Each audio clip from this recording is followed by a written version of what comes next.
मुजफ्फरपुर में हर साल गर्मी पड़ते ही एक रहस्यमयी बीमारी बच्चों पर काल बनकर टूट पड़ती है। सरकार की ओर से इस बीमारी से पीड़ित लोगों को राहत पहुंचाने के लिए एक के बाद एक घोषणाएं की जाती हैं, लेकिन पीड़ितों को इन योजनाओं का लाभ नहीं मिल पाता है। क्यों नहीं मिलता है पीड़ितों को लाभ, आप खुद ही देख लीजिए इस रिपोर्ट में। जागरूकता नहीं है। सरकार का जितना काम हो रहा है मेडिकल संदर्भ में सब कागज पर चल रहा है। कहीं कोई आशा नहीं आ रही है, कहीं कोई एनएम नहीं आ रही, आती तो ये दशा नहीं होता। कोठिया मजार गांव के लोगों की हकीकत देखकर बीडीओ साहिबा भी दंग रह गई हैं। आखिर हो भी क्यों न, यहां के हालात ने प्रशासन के दावों की पोल खोल दी है। लोगों के मुताबिक 1995 में पहली बार बिंदेश्वरी पासवान का 8 साल का बेटा अर्जुन इस रहस्यमय बीमारी की चपेट में आया और उसके बाद से ये सिलसिला आज भी जारी है।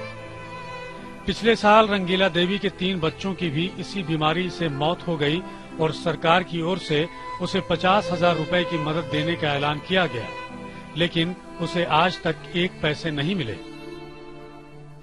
पिछला साल 3 गो बच्चा टूट गया, लेकिन सरकार की तरफ से कोई पूछने नहीं आया। कौनो नहीं है। मुआवजा देने की बात हो रही थी, कुछ नहीं पूछा। इस साल भी इस बीमारी ने कई बच्चों को अपनी चपेट में लिया है। लोग ब्याज पर पैसे लेकर अपने बच्चों का इलाज करवाने के लिए मजबूर हैं। जीएन राम भी उन्हीं में से एक हैं, जिन्होंने कर्ज लेकर अपनी बच्ची का इलाज करवाया, मगर वो मासूम नहीं बच पाई। उसकी खोज खबर भी लेने कोई नहीं आया। ब्याज पर पैसा लेकर के मैंने खर्चा किया तो वो लड़की ना बचला, मर गया। अभी तक ले कौन माने नेता लोग चाहे कोई अपने डॉक्टर कोई सरकार तरफ से कुछ खोजी ना आ रहा है। गांव का जायजा लेने पहुंची काटी प्रखंड विकास अधिकारी नीरा शर्मा ये सब देखकर दंग रह गई। उन्होंने कहा, अगर सरकार की ओर से कोई व्यवस्था होती तो शायद ये ब्याज पर पैसा लेने को मजबूर न होते। सरकार के कोई व्यवस्था है ही नहीं। अगर होती तो क्या ये ब्याज पर पैसा लेते।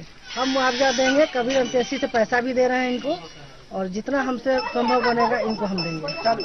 50,000 रुपए जो देने की घोषणा की गई थी वो न पिछले साल किसी को मिला, ना इस साल अभी तक उस पर कोई इस साल तो मिलेगा ही मिलेगा। इस साल हम हैं। सरकारी अफसर की जुबानी ही उनके महकमे की पोल खुल रही है। इस बार गांव वाले अफसर की हमदर्दी से राहत महसूस कर रहे हैं, लेकिन उनके वादे हकीकत में तब्दील होंगे या नहीं, ये तो वक्त ही बताएगा। समय के लिए मुजफ्फरपुर से संतोष तिवारी।